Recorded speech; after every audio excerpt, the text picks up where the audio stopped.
We've reached the summit. Standing before us is the crown jewel of Sintra, the whimsical and vibrant Pina Palace. A masterpiece of 19th century romanticism, the palace is a breathtaking blend of neo-Gothic, neo-Manueline, and Islamic influences. The bold colors were chosen to represent the different sections of the building, creating a visual feast that can be seen for miles. If you like this content, please help us by hitting the subscribe button and notification bell so you can be notified when we upload additional content. The Triton Gate is one of the most famous features, representing the allegory of the creation of the world. From the battlements, you can look back down at the Moorish castle, seeing just how far we've climbed. Every wall is a canvas, decorated with intricate tiles and carvings that tell the story of Portugal's rich cultural heritage. Stepping inside, the palace remains frozen in time, preserved exactly as it was when the royal family last stayed here. The private chambers offer an intimate glimpse into the lives of King Ferdinand II and Queen Maria II.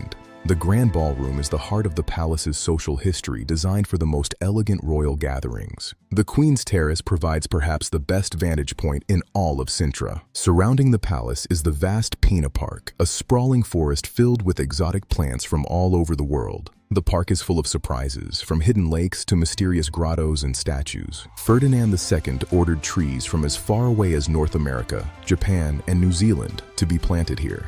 Hidden deep in the park is the Alpine-style chalet of the Countess of Edla, a private retreat for the king and his second wife. As we make our way back to the palace, the scale of Ferdinand's vision becomes even clearer.